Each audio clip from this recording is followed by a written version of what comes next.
saya ada Ustadz Hizbullah Hasibuan SOSI, saya sendiri Muhammad Yusuf Tanjung SHISH, samping kiri Ustadz Saiman SOSI SOS, kemudian ada yang masih lajang Ustadz Reza Fahlevi Nasution SOS MSOS.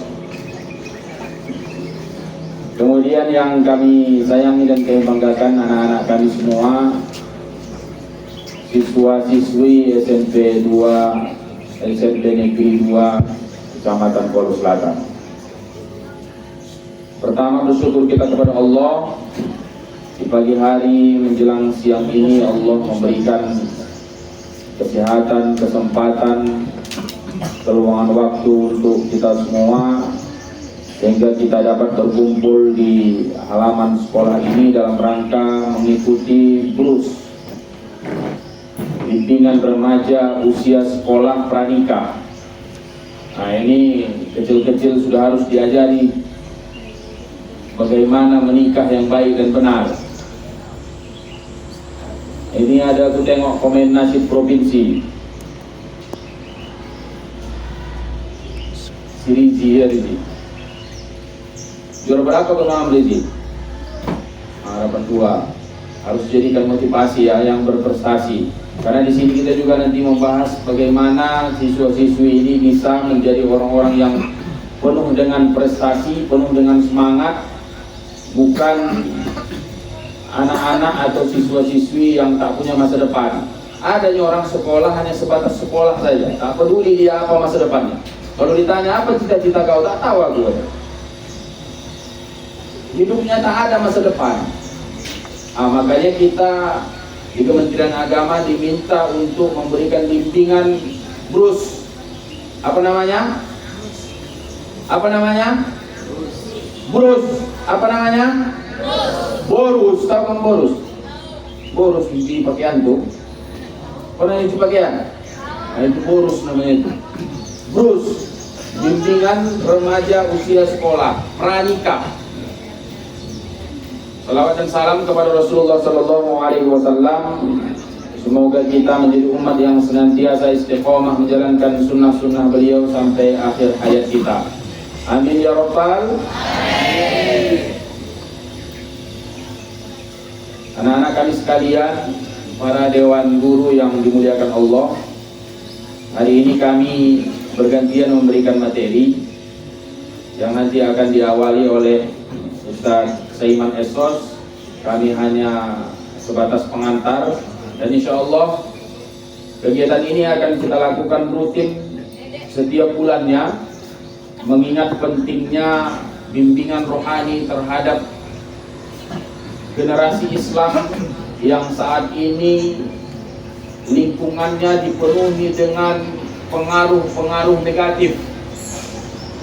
Lingkungannya dipenuhi dengan pengaruh-pengaruh hal-hal yang membawa kerusakan terhadap lingkungan, bahkan terhadap pribadi. Hari ini jarang kita temui anak-anak yang tak main gadget.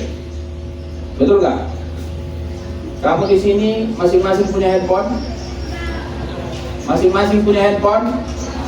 Handphone itu digunakan untuk apa, nak? Untuk belajar. Untuk apa? Handphone itu digunakan untuk apa? Belajar, no. Belajar 1 menit, main game 3 jam. Betul nggak? Iya kan? Kalau game jangan tanya. Kalau ditanya satu-satu sudah sampai level berapa, udah hafal kamu semua. Iya kan? Makanya gadget itu digunakan kepada hal yang negatif. Kalau gadget itu digunakan untuk hal yang positif, pasti kamu menjadi manusia yang terarah. Karena semakin canggih teknologi yang diciptakan oleh orang luar negeri, mestinya itu kamu jadikan hal yang membawa perubahan dalam kehidupan kamu. Tapi nyatanya apa hari ini? Semakin canggih teknologi, maka semakin canggih pula cara orang rusak. Nah, ini dia. Maka oleh sebab itu kami hadir ke sini, bagaimana anak-anak kami setidaknya minimal 1 jam mendapatkan pelajaran-pelajaran agama, pendidikan-pendidikan agama terhadap bagaimana lingkungan kita menjadi lingkungan yang baik, dan kita betul-betul menjadi remaja dan remaji yang betul-betul menjadi orang-orang yang cinta terhadap agama yang kita anut saat ini. Anak-anakku sekalian, saya mantan sekretaris umum BKPRMI, Badan Komunikasi Pemuda Remaja Masjid Indonesia Kabupaten Labura. Kami dulu mengadakan kemah dakwah. Kemah dakwah itu lebih kurang selama 1 minggu. Di situ ditempa bagaimana anak-anak ketika pulang betul-betul menjadi anak yang penuh dengan etika, yang penuh dengan adab, yang penuh dengan akhlak. Tapi hari ini itu sudah tak ada lagi kita temui. Ya, bahkan anak-anak hari ini mengaku remaja masjid tapi tak pernah ke masjid. Kalau hari ini pengurus BKPRMI, iya betul. Pengurus remaja masjid, betul. Pengurus PRM, iya. Pernah kau sholat? Tak pernah. Ini kan bahaya itu. Harusnya kalau sudah remaja masjid, tempatnya di masjid, hari-harinya di masjid. Iya Ustaz, kami ke masjid ya kami Ustaz, tapi handphone, main gadget Ustaz, main game. Bayangkan bulan Ramadan tahun yang lalu saya lihat anak-anak banyak di masjid, betul banyak anak-anak di masjid. Pagi-pagi lagi kita lihat udah banyak anak-anak di masjid, tapi semua main handphone. Ini nggak terarah. Makanya mestinya remaja masjid itu ya, apalagi seusia-usia kamu ini kan usia remaja ini Ustaz. Bagaimana kamu harus betul-betul menjadi orang-orang yang terarah. Itu saja sebagai pengantar. Mikrofon ini kami serahkan kepada diawali oleh Ustaz Saiman Esos. Kepada Ustaz kami persilakan dengan segala hormat. Bismillahirrahmanirrahim. Assalamualaikum warahmatullahi wabarakatuh. Waalaikumsalam warahmatullahi wabarakatuh. Alhamdulillah wa syukurillah wa salatu wa salamu ala rasulillah. Allahumma salli ala sayyidina Muhammad. Sama kita hormati Kepala Sekolah SMPN 2 Polres Selatan. Sama juga kita hormati Bapak Ibu Wakil Kepala Sekolah beserta seluruh guru, seluruh tenaga pendidikan di SMPN 2 Polres Selatan, serta yang kami cintai dan banggakan anak-anak kami sebagai generasi penerus bangsa, generasi penerus umat, dan sebagai generasi penerus keluarga. Kalian ini penerus keluarga. Hari ini ayah ibu kalian kerja, mencari nafkah, menabung, punya harta, itu akan diwariskan ke kalian. Banyak pun harta yang kalian ibu kalian, kalau kalian tak pandai mengelolanya habis.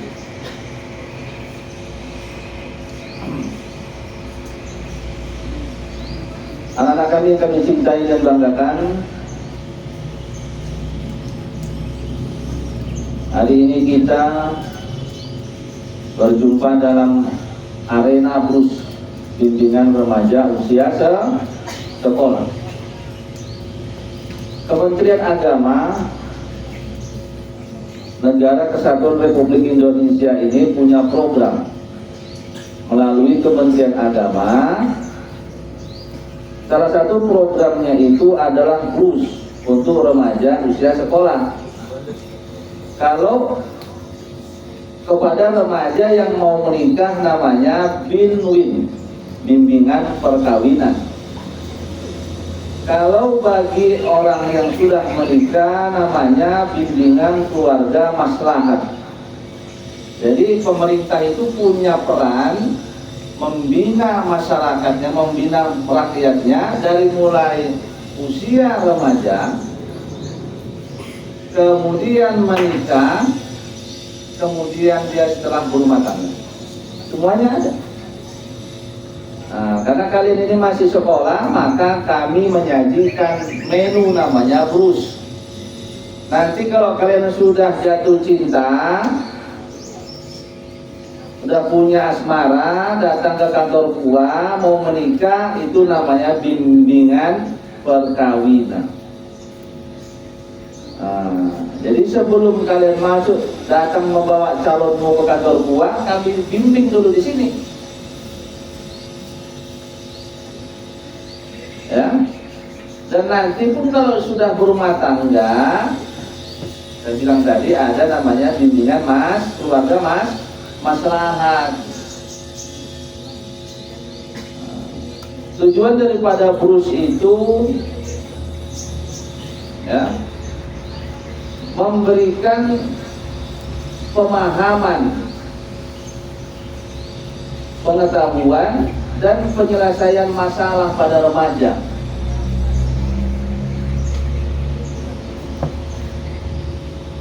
Salah satu materi brus itu di sekolah-sekolah adalah pencegahan pernikahan dini. Bukan dini yang dicegah supaya tak menikah, tetapi waktu menikahnya dicegah. Udah selesai dulu pendidikannya, berapa tahun wajib belajar? Tunjuk tangan yang ngerti. Berapa tahun wajib belajar? Ayo, pemerintah mencanangkan wajib belajar berapa tahun? 26? 12? Kalau 26 gawat lah ibu kalian yang masih gadis. Tak boleh menikah lah berarti kalau tak 26 tahun. Wajib belajar 12 tahun. Artinya tamat SMA baru boleh menikah. Kan begitu. Maka salah satu fungsi latin daripada pendidikan itu adalah mencegah pernikahan. Kalau kalian belajar PPKN, itu nanti disebutkan itu fungsi latin daripada pendidikan itu adalah mencegah pernikahan. Kalau nyari-nyari cewek aja sah-sah saja, tapi menikah di usia sekolah tak boleh. Ada yang saling dalam tatapan, ya kan? Boleh. Kenalan. Maka saya tadi heran juga, ini perempuan disuruh geser ke kanan, takut semuanya. Padahal itu juga nanti calon suami kalian, ya kan? Ya, ada rupanya yang enggak mau laki-laki calon suaminya, harus perempuan juga. Nah, ini butuh masalah ini. Kalau ada perempuan tak mau calon suaminya laki-laki, itu masalah. Sebaliknya gitu juga, ada laki-laki tak mau calon istrinya perempuan, itu masalah. Ini tak sehat namanya. Nah, jadi kalau kita bicara tentang sehat itu minimalnya ada 5. Yang pertama sehat jasmani itu. Kita yang hadir di hari ini semuanya sehat secara jasmani. Kalau tak sehat jasmani kita tak sanggup kita datang. Yang kedua sehat rohani. Nah, orang yang sehat rohani itu ciri-cirinya mau mendengarkan sugesti, mau mendengarkan nasihat. Itu sehat rohani. Bisa dia mengaji, mampu dia sholat. Karena orang yang nggak sehat rohaninya disuruh sholat nggak bisa. Disuruh ngaji nggak bisa, panas. Ada jin di badannya. Berarti itu tak sehat secara rohani. Yang ketiga ada sehat apa? Mental. Di sini saya lihat tak ada yang jerit-jerit. Berarti sehat semua. Kalau ada tiba-tiba menjerit, ada tiba-tiba menangis, nah itu berarti mentalnya tak sehat. Baru yang keempat sehat sosial. Pandai berkomunikasi. Ya. Yang keempat itu pandai berkomunikasi, itu termasuk sehat. Yang kelima sehat produktivitas. cerita tentang produktivitas hari ini Ananda semuanya belum masuk pada masa produktivitas, terutama produktivitas dalam hal biologis. Ya, meskipun pada usia seperti kalian ini, kalau mohon maaf, meskipun pada usia macam kalian ini, kalau umpamanya menikah pasti hamil, tapi menurut medis dan undang-undang tidak diperkenankan. Nah, disinilah kita perlunya materi pencegahan pernikahan dini. Undang-Undang nomor 1 tahun 1974 dulu syarat menikah itu laki-laki 19 tahun, perempuan 16 tahun. Kemudian direvisi undang-undangnya itu tahun 2009. Batas minimum menikah minimalnya laki-laki perempuan itu sama, 19 tahun. Ada yang 19 tahun umurnya? Ada? 18 ada? 17 ada? Berarti kalau begitu belum siap menikah. Harus 19 tahun. Nah. Jadi ada kasus anak seusia SMP, ya kan? Nah, ini kasus tak di sini, di atas. Tempatnya kalian cari sendiri kan. Ada anak SMP, pendek ceritanya dia menikah dan dia ingin menyelesaikan sekolahnya, tak bisa. Datangi kepala sekolah, Pak izinlah Pak, minimal anak saya tamat SMP. Didatangi kantor kementeriannya, kantor kementerian agamanya, didatangi, tak bisa. Nah, karena dalam pengertian remaja itu adalah usia 10 sampai 24 tahun. Ini berdasarkan usia atau sudah menikah. Saya ulang lagi tadi, remaja itu adalah orang yang usianya 10 tahun sampai 24 tahun atau sudah menikah.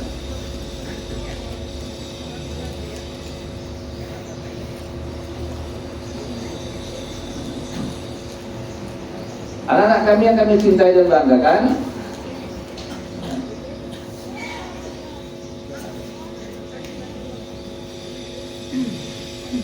berdasarkan laporan Badan Pusat Statistik tahun 2024, ada 88.986, saya ulang, ada 99.800, saya ulang, 88.985.000 angka perceraian di Indonesia. Mantap, banyak. Berarti banyak janda, banyak juga. Nah, kata Ustaz Reza tadi. Dan provinsi yang menempati peringkat pertama Jawa Barat.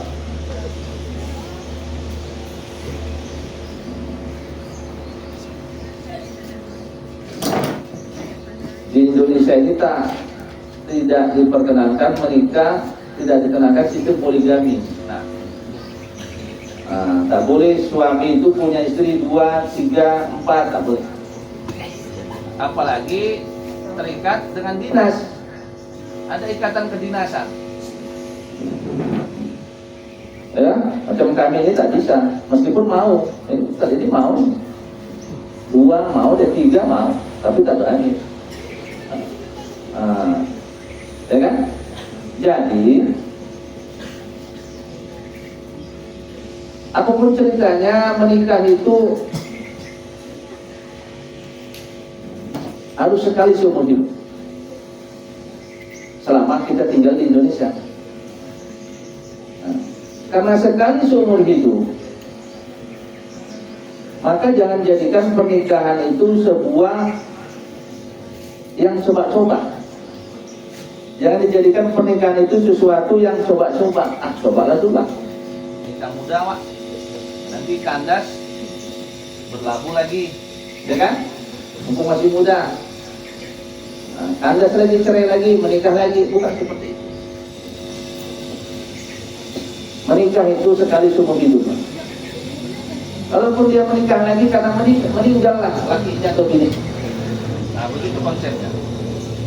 Jadi kita cerita hukum di Indonesia, bukan cerita hukum fikih. Ya, kita bukan cerita hukum fikih, tapi kita cerita tentang peraturan perundang-undangan. Semua agama, bukan hanya Islam. Islam aja, Nasrani itu juga, Katolik, Hindu, Buddha. Termasuk batasan usia tadi 19 tahun. Bagaimana kalau sebelum 19 tahun menikah? Kementerian Agama ya, terutama melalui KUA tidak melayani pernikahan yang usianya di bawah 19 tahun. Nah, tak main-main, ini tak diterima. Tetap lanjut juga menikah. Tahankan. Punya anak nanti, anakmu tidak bisa dikeluarkan akte kelahirannya. Ya kan? Kalau anak tidak bisa dikeluarkan akte kelahirannya, berarti anak tidak bisa sekolah. Betapa banyak orang yang punya anaknya sudah masuk usia sekolah, dia udah masuk SD, masuk TK, tapi tidak bisa sekolah anaknya. Akibat apa? Akibat orang tuanya menikah tidak dicatat oleh negara. Hati-hati perempuan. Maka jangan pernah mau perempuan ini menikah kalau tidak dicatat oleh negara. Kalau ada laki-laki katanya bersedia menikahimu, dijadikan dirimu sebagai orang yang kedua, meskipun kata dijanjikan dengan harta kekayaan, jangan.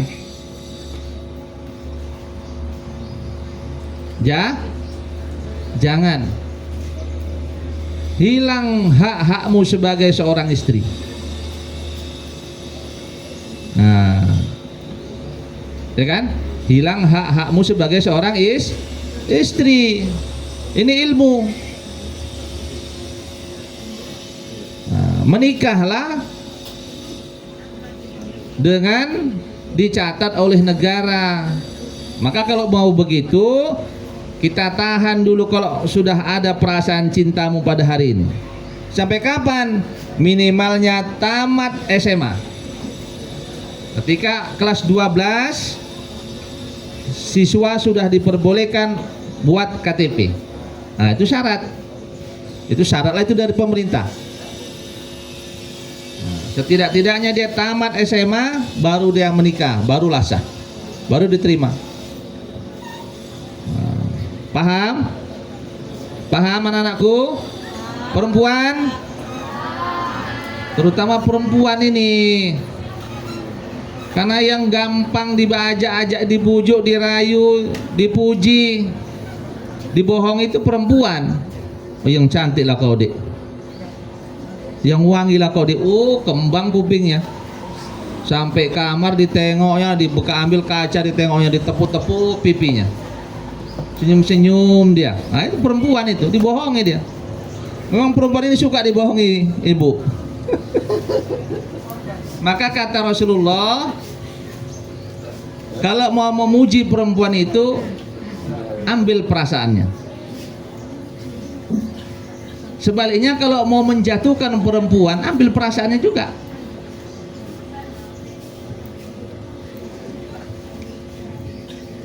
Ditanya istri kita pula, kita kan, Bang, mana cantikan aku sama mantan abang? Jangan kita jawab jujur, kena tampar kita. Ya kita harus bohong. Demi apa? Demi memuaskan perasaannya. Oh cantik kamu lah dia. Ya, mantan abang mana ada yang cantik. Ya kan? Nah begitu. Karena perempuan ini suka dimainkan perasaannya. Nah, makanya saya heran. Kadang-kadang kalian kalau ada masalah itu memang laki-laki mata keranjang katanya kan. Kalian salahkan laki-laki mata keranjang, tapi kalian suka dikeranjangi sama laki-laki.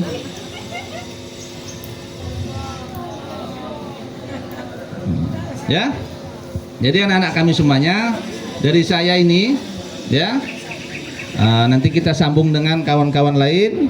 Ya, sekira itu saja. Terima kasih atas perhatiannya. Billahi taufiq wal hidayah. Wassalamualaikum warahmatullahi wabarakatuh.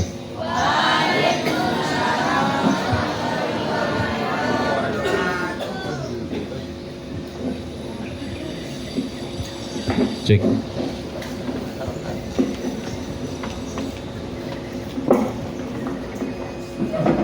Baik, itulah tadi materi singkat dari Ustadz Saiman.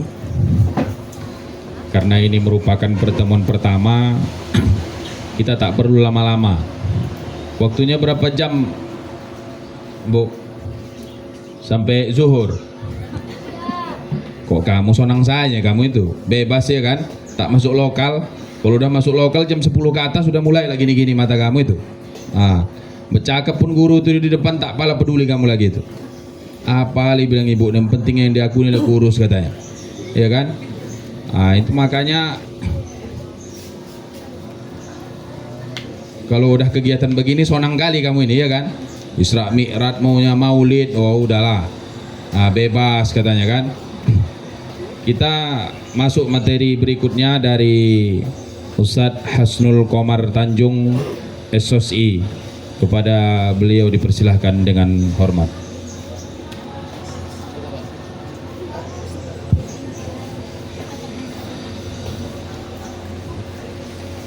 Bismillahirrahmanirrahim. Assalamualaikum warahmatullahi wabarakatuh.